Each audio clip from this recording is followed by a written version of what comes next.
परिचय। अजय, तुम क्या पढ़ रहे हो? मैं अपनी रसायन विज्ञान की पाठ्य पुस्तक पढ़ रहा हूं। अर्जुन, पेंसिल को स्विच में मत डालना, तुम्हें बिजली का झटका लग सकता है। बिजली का झटका?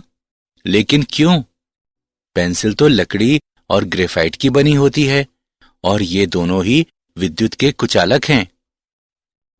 अर्जुन, तुम्हें पता होना चाहिए कि ग्रेफाइट एक अधातु है, लेकिन यह विद्युत का सुचालक है।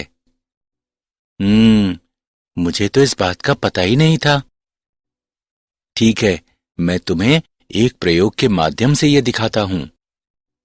जब हम स्विच ऑन करते हैं तो मल्टीमीटर विद्युत धारा का प्रवाह प्रदर्शित करता है। इससे पता चलता है कि ग्रेफाइट से होकर विद्युत धारा प्रवाहित हो सकती है। इसलिए ग्रेफाइट विद्युत का सुचालक है। अजय, अब मैं ये बात समझ गया और अब मैं इस बारे में और अधिक जानना चाहता हूं। ग्रेफाइट कार्बन का एक अपर रूप है। कार्बन आवर्त तालिका के पी ब्लॉक का एक तत्व है। इस बारे में और समझने के लिए पहले हमें पी ब्लॉक के तत्वों का अध्ययन करना होगा। छात्रों, आज हम पी ब्लॉक के तत्वों के बारे में अध्ययन करेंगे।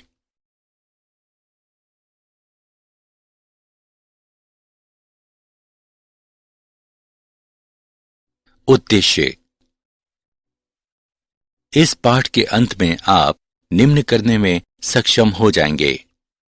पी ब्लॉक के तत्वों को परिभाषित करना, अक्रिय युग्म प्रभाव को परिभाषित करना, समूह 13 के तत्वों को समझना, समूह 13 के तत्वों के भौतिक तथा रासायनिक गुणधर्मों को विश्लेषित करना, बोरान के असंगत व्यवहार की व्याख्या करना, बोरान के यौगिकों का विश्लेषण करना, समूह 14 के तत्वों को समझना, समूह 14 के तत्वों के सामान्य अभिलक्षणों का वर्णन करना, समूह 14 के तत्वों के भौतिक एवं रासायनिक गुणधर्मों का विश्लेषण करना, कार्बन के अपर रूपों को जानना, कार्बन तथा सिलिकॉन के कुछ महत्वपूर्ण यौगिकों का विश्लेषण करना।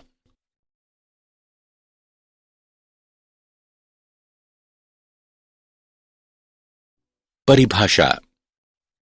आवर्त तालिका में समूह 13 से 18 तक के तत्व सामूहिक रूप से पी ब्लॉक तत्व कहलाते हैं।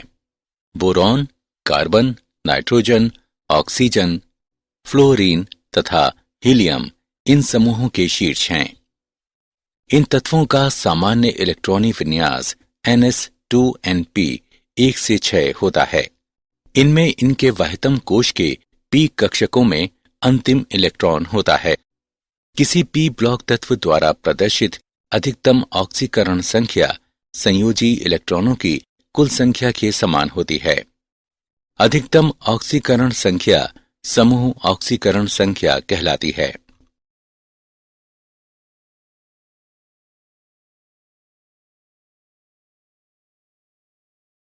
अक्रिय युग्म प्रभाव। अक्रिय युग्म शब्द को सबसे पहले नेविल सिडविक द्वारा प्रस्तावित किया गया।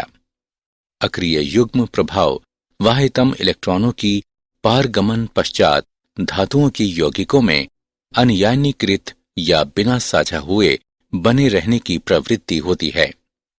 अक्रिय युग्म प्रभाव शब्द को प्रायः ऑक्सीकरण अवस्थाओं के बढ़ते स्थायित्व के संबंध में उपयोग किया जाता है, जो समूहों 13, 14, 15 तथा 16 के गुरुतर तत्वों के लिए समूह संयोजकता से 2 कम होती है।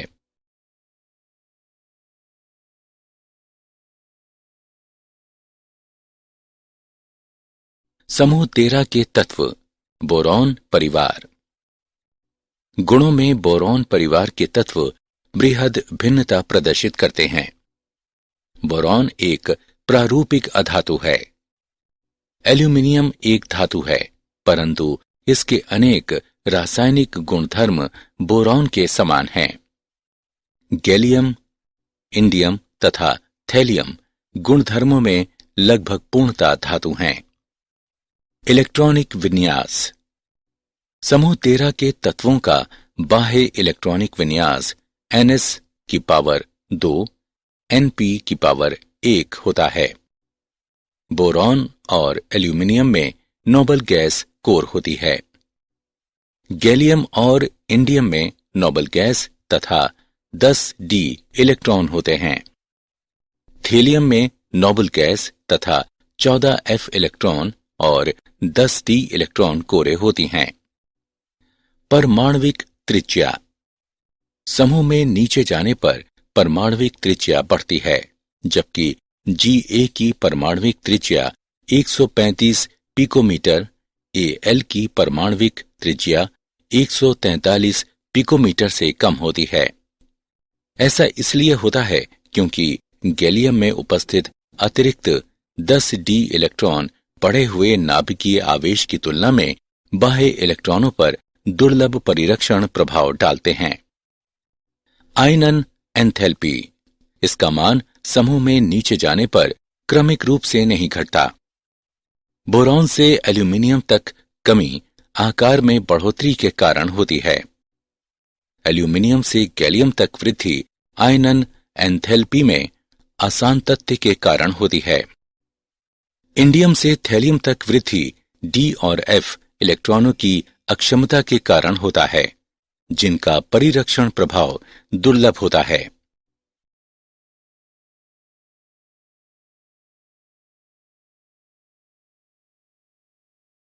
समूह 13 के तत्वों के भौतिक गुणधर्म। तत्वों का क्वथनांक समूह में नीचे जाने पर घटता है। तत्वों का घनत्व समूह में नीचे जाने पर घटता है। तत्वों का गलनांक समूह में नीचे जाने पर पहले घटता है और बाद में बढ़ता है। बोरॉन में सर्वाधिक विद्युत ऋणात्मकता होती है। एल्यूमिनियम से थैलियम तक विद्युत ऋणात्मकता बढ़ती है। बोरॉन एक अधातु है, जबकि एल्यूमिनियम, गैलियम, इंडियम, थैलियम धातुएं हैं।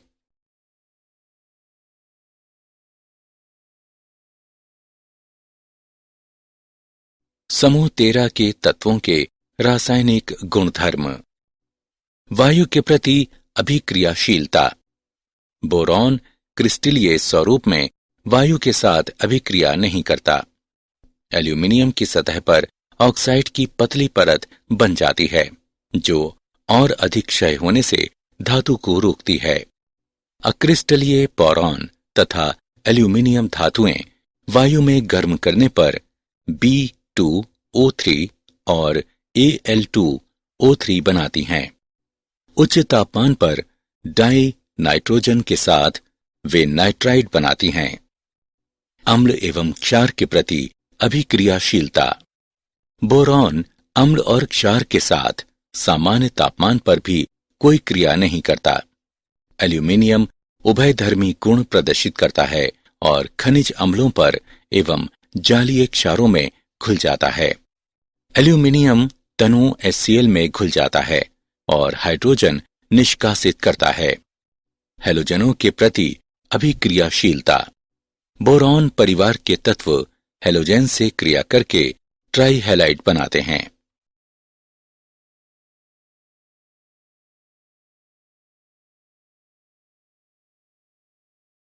बोरॉन का असंगत व्यवहार। कुछ धात्विक गुण होने पर भी बोरॉन एक अधातु है। इसमें धन विद्युतीय गुण होता है। बोरॉन त्रिसंयोजक यौगिक बनाते हैं। ये NaOH विलयन के साथ उबालने पर हाइड्रोजन को मुक्त करता है। बोरॉन के बाइनरी यौगिकों को बोराइड्स के नाम से भी जानते हैं। बोरॉन ट्राइफ्लोराइड लुईस क्षारों जैसे कि NH3 के साथ आसानी से अभिक्रिया करके बोरॉन के परितः अष्टक पूर्ण करता है।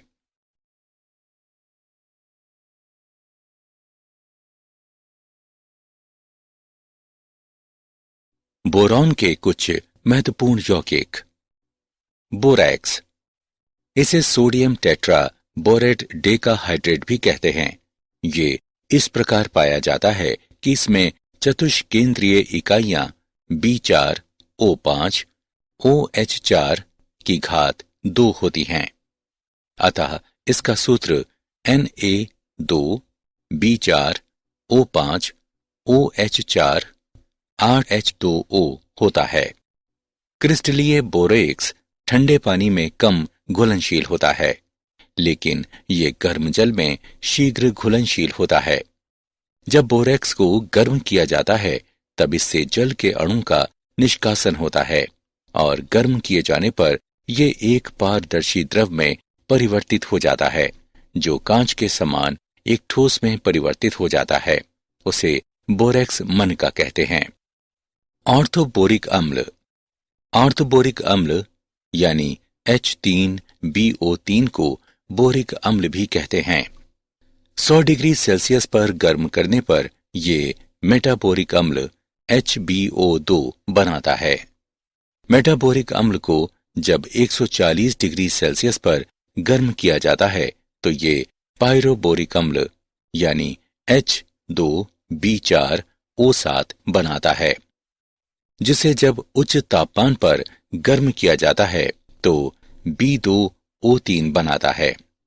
ऑर्थोबोरिक अम्ल एक दुर्बल अम्ल है, लेकिन ये एक पॉलीहाइड्रिक अल्कोहल की उपस्थिति में ऋणायनी जटिल पोरोस्पाइरेनिक अम्ल बनने के कारण प्रबल एकल क्षारीय अम्ल के रूप में कार्य करता है और H धनायन मुक्त करता है।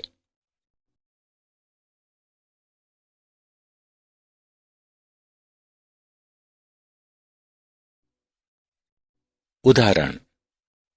आइए एक उदाहरण देखते हैं। क्या होता है जब बोरेक्स विलयन को अम्लीकृत और बोरिक अम्ल को गर्म किया जाता है।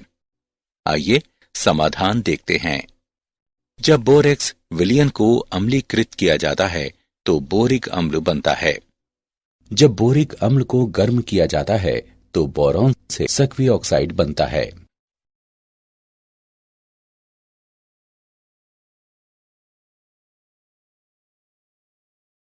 बोरॉन तथा एल्यूमिनियम तथा इनके यौगिकों के उपयोग। बोरॉन का प्रयोग बहुत से सफाई के उत्पादों, डिटर्जेंट और विरंजकों में किया जाता है। कांच और सिरेमिक बनाने में इसका प्रयोग किया जाता है। बोरोसिलिकेट कांच में तापीय आघात के प्रति उत्तम प्रतिरोध होता है। बोरॉन फिलामेंट प्रकाश के रूप में और उच्च सुदृढ़ सामग्रियां वैमानिकी संरचनाओं में उपयोग किए जाते हैं। बोरॉन कार्बाइड शील्ड का उपयोग नाभिकीय रिएक्टरों में नियंत्रक छड़ों के रूप में किया जा सकता है। कम घनत्व तथा सुदृढ़ता एल्यूमिनियम को विमान, हल्के भार वाले वाहन तथा सीढ़ियां बनाने के लिए आदर्श सामग्री बनाते हैं। क्षारण प्रतिरोधी तथा कम घनत्व के कारण इसका उपयोग हरित गृहों एवं खिड़कियों के फ्रेमों में किया जाता है। ऊष्मा का अच्छा सुचालक होने के कारण इसका उपयोग बॉयलरों, कुकरों और पकाने के अन्य बर्तनों में किया जाता है। आसान ढलाई एल्यूमिनियम को पेय पदार्थों के डिब्बों तथा छत डालने वाली सामग्री का अच्छा घटक बनाती है।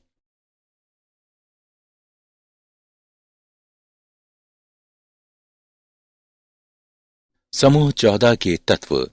कार्बन परिवार। कार्बन मानव शरीर में दूसरा सबसे प्रचुर तत्व है। ये पृथ्वी की भूपर्पटी में प्रति मिलियन लगभग 320 भाग के रूप में बहुतायत से पाया जाता है। ये स्वतंत्र अवस्था में हीरा, ग्रेफाइट और कोयले में मिलता है। सिलिकॉन पृथ्वी की भूपर्पटी पर पाया जाने वाला दूसरा अति बाहुल्य तत्व है और प्रकृति में सिलिका और सिलिकेट्स के रूप में उपस्थित है। जर्मेनियम केवल सूक्ष्म मात्राओं में ही उपस्थित रहता है। टिन मुख्यतः कैसिटेराइट यानी SnO2 के रूप में पाया जाता है। लेड मुख्य रूप से गैलेना PbS के रूप में मिलता है।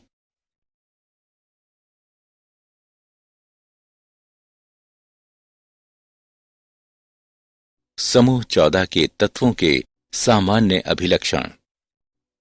इलेक्ट्रॉनिक विन्यास। कार्बन परिवार का संयोजकता कोश इलेक्ट्रॉनिक विन्यास NS वर्ग NP वर्ग होता है। इस परिवार के तत्वों के इलेक्ट्रॉनिक विन्यास की आंतरिक क्रोड या कोर भिन्न होती है। सहसंयोजक त्रिज्या। कार्बन से सिलिकॉन तक सहसंयोजक त्रिज्या में उल्लेखनीय वृद्धि होती है। इसके पश्चात सिलिकॉन से सीसे तक त्रिज्या में आंशिक बढ़ोतरी होती है।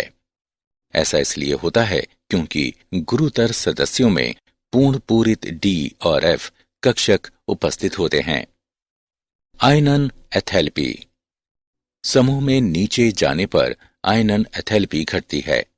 समूह 14 के तत्वों की प्रथम आयनन एथैल्पी के मान समूह 13 के संगत तत्वों की अपेक्षा अधिक होते हैं।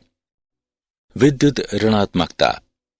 छोटे आकार के कारण समूह 14 के तत्वों की विद्युत ऋणात्मकता का मान समूह 13 के संगत तत्वों की विद्युत ऋणात्मकता के मान से थोड़ा अधिक होता है। सिलिकॉन से सीसा तक तत्वों की विद्युत ऋणात्मकता का मान लगभग समान होता है।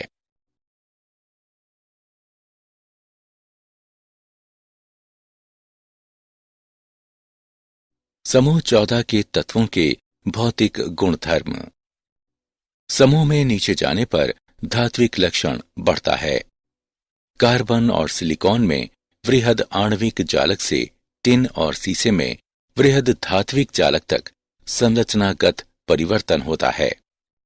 समूह में नीचे जाने पर आबंधन में सहसंयोजी से धात्विक तक परिवर्तन गलनांक, क्वथनांक तथा प्रथम आयनन ऊर्जा में घटोतरी का कारण बनता है।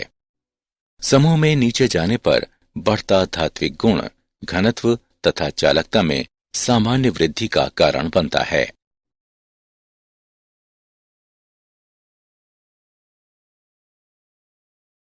समूह 14 के तत्वों के रासायनिक गुणधर्म। ऑक्सीजन के प्रति अभिक्रियाशीलता। समूह 14 के सदस्य ऑक्सीजन की उपस्थिति में गर्म किए जाने पर ऑक्साइड बनाते हैं। ये मुख्यतः दो प्रकार के ऑक्साइड पाते हैं, मोनो ऑक्साइड तथा डाइऑक्साइड। इनके सूत्र MO और MO2 हैं। उच्च ऑक्सीकरण अवस्था में ऑक्साइड निम्न अवस्था वाले ऑक्साइड की तुलना में अधिक अम्लीय प्रकृति के होते हैं। जल के प्रति अभिक्रियाशीलता। कार्बन, सिलिकॉन तथा जर्मेनियम जल के द्वारा प्रभावित नहीं होते हैं। टिन जल के साथ अभिक्रिया करता है और डाइऑक्साइड तथा हाइड्रोजन गैस बनाता है। रक्षात्मक ऑक्साइड परत बनने के कारण सीसा जल से अप्रभावित रहता है।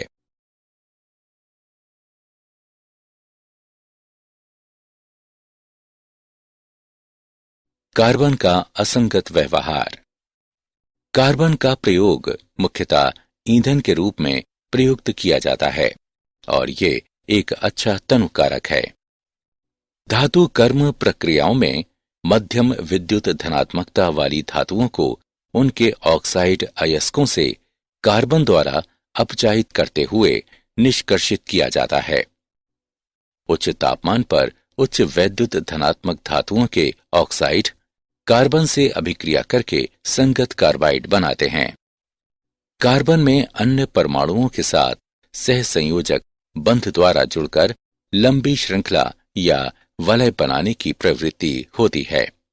इस गुण को श्रृंखलन कहते हैं।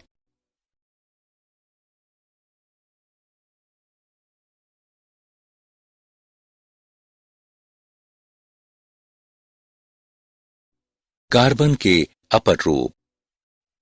ग्रेफाइट। ग्रेफाइट में प्रत्येक कार्बन परमाणु 3 अन्य कार्बन परमाणुओं से जुड़कर sp2 संकरण द्वारा द्वितलीय षटकोणीय वलय संरचनाएं बनाता है। इन दोनों परतों के मध्य आकर्षण बल होता है, इसलिए ग्रेफाइट मुलायम होता है और चाकू से काटा जा सकता है। प्रत्येक परत को अन्य पर खिसकाया जा सकता है, जिससे ये चिकना बनता है और शुष्क स्नेहक के रूप में उपयोग किया जा सकता है। ग्रेफाइट में प्रत्येक कार्बन परमाणु एक स्वतंत्र इलेक्ट्रॉन रखता है जो इसकी चालकता के लिए उत्तरदायी होते हैं। हीरा। हीरे में प्रत्येक कार्बन परमाणु sp3 संकरण द्वारा अन्य 4 कार्बन परमाणुओं से जुड़ा होता है और त्रिविमीय कठोर संरचना बनाता है।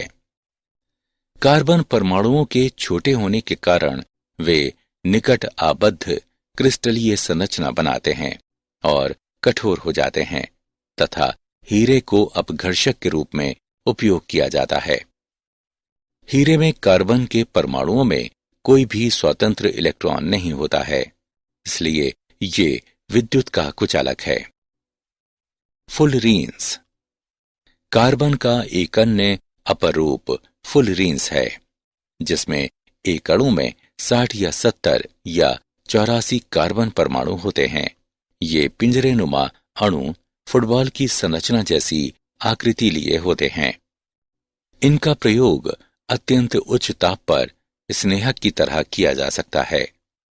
इनमें बिल्कुल निम्न ताप पर भी अतिचालकता का गुण होता है।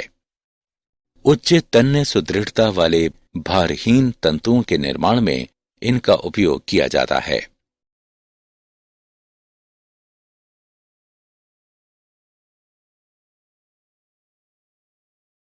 कार्बन के कुछ महत्वपूर्ण यौगिक। Carbon monoxide. कार्बन मोनोऑक्साइड सामान्य ताप पर सांद्र H2SO4 पर फार्मिक अम्ल को मिलाने से बनता है। इस तरह विरचित कार्बन मोनोऑक्साइड को कास्टिक सोडा विलयन से गुजारा जाता है और फिर P2O5 पर से प्रवाहित करते हुए शुष्क किया जाता है। इसे ऑक्सैलिक अम्ल के साथ सांद्र सल्फ्यूरिक अम्ल की क्रिया द्वारा भी बनाया जा सकता है। कार्बन मोनोऑक्साइड एक रंगहीन दहनशील गैस है। ये एक उदासीन ऑक्साइड है, परंतु उच्च दाब और उच्च ताप पर यह एक अम्लीय ऑक्साइड की तरह व्यवहार करती है। कार्बन मोनोऑक्साइड ऑक्सीकारक तथा अपचायक दोनों रूपों में क्रिया कर सकते हैं। कार्बन मोनोऑक्साइड में कार्बन की ऑक्सीकरण संख्या ×2 होती है। Carbon dioxide.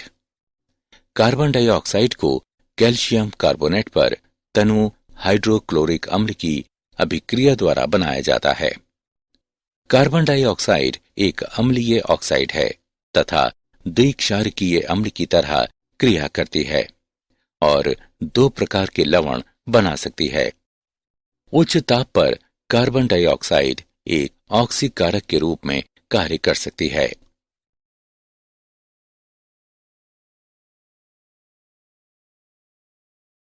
सिलिकॉन के कुछ महत्वपूर्ण यौगिक। Silicon dioxide. सिलिकॉन डाइऑक्साइड का दूसरा नाम सिलिका है। ये अनेक क्रिस्टल संरचनात्मक रूपों जैसे क्वार्ट्ज, क्रिस्टलोबेलाइट तथा ट्राइडाइमाइट में मिलता है। सिलिकॉन डाइऑक्साइड एक सहसंयोजक त्रिविमीय जालक युक्त ठोस है, जिसमें प्रत्येक सिलिकॉन परमाणु चतुष्फलकीय रूप में 4 ऑक्सीजन परमाणुओं से सहसंयोजित बंधित रहता है। सिलिका अपने सामान्य रूप में अति उच्च सिलिकॉन ऑक्सीजन बंध एथैलेपी होने के कारण लगभग अन्य अभिक्रियाशील होता है। ये HF और NaOH से क्रिया करता है। क्वार्ट्ज का विस्तृत उपयोग दाब विद्युत पदार्थ के रूप में होता है। सिलिका जल का उपयोग शुष्कन कर्मक तथा उत्प्रेरक के रूप में होता है। सिलिकेट्स। सिलिकेट की मूल संरचनात्मक इकाई SiO4 4- है, जिनमें सिलिकॉन परमाणु 4 ऑक्सीजन परमाणुओं से चतुष्फलक के रूप में बंधित रहता है। प्रकृति में बड़ी मात्रा में सिलिकेट खनिज पाए जाते हैं, जैसे फेल्डस्पार, जियोलाइट, श्वेत अभ्रक और एस्बेस्टस। जब सिलिकेट इकाइयां आपस में मिलती हैं तो श्रृंखलित वलय, परत या त्रिविमीय संरचना बनाती हैं। मनुष्य द्वारा निर्मित दो महत्वपूर्ण सिलिकेट्स कांच तथा सीमेंट हैं।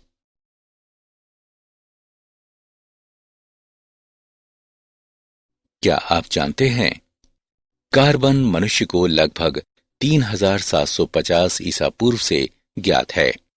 कांसे के निर्माण हेतु तांबे, जस्ते एवं टिन अयस्कों को अपचायित करने के लिए कार्बन का पहली बार उपयोग मिस्र तथा सुमेर सभ्यताओं के लोगों द्वारा किया गया। बोरॉन सभी हरित पादपों का अनिवार्य पोषक तत्व है। कार्बन का गलनांक और ऊर्ध्वपातन बिंदु सभी तत्वों में सर्वाधिक लगभग 5800 डिग्री केल्विन होता है। ब्रह्मांड में बोरॉन के परमाणु अंतरिक्ष किरण संघट्टों द्वारा नाभिकीय संलयन के कारण निर्मित हुए हैं। ब्रह्मांड में अधिकांश बोरॉन का निर्माण हमारे सौर मंडल बनने से पहले इसी प्रकार हुआ।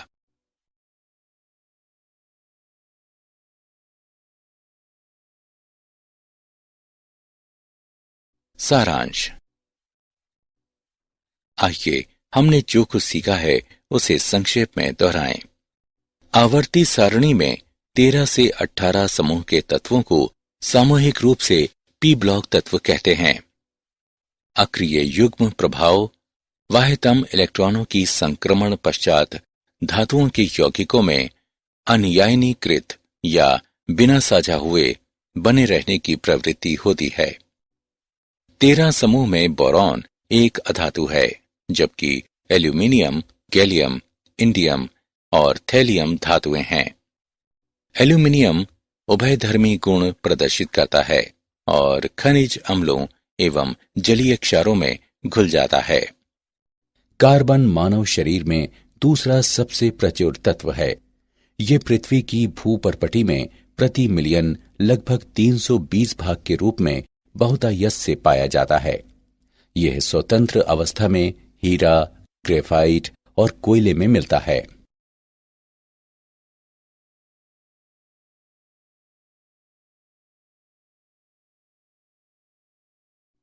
कार्बन परमाणुओं में अन्य परमाणुओं के साथ सहसंयोजक बंध द्वारा जुड़कर लंबी श्रृंखला या वलय बनाने की प्रवृत्ति होती है। ये गुण श्रृंखलन कहलाता है। कार्बन मोनोऑक्साइड एक उदासीन ऑक्साइड है, परंतु उच्च दाब और उच्च ताप पर यह एक अम्लीय ऑक्साइड की तरह व्यवहार करती है। सिलिकॉन डाइऑक्साइड एक सहसंयोजक त्रिविमीय जालक युक्त ठोस है, जिसमें प्रत्येक सिलिकॉन परमाणु चतुष्फलकीय रूप में 4 ऑक्सीजन परमाणुओं से सहसंयोजित बंधित रहता है।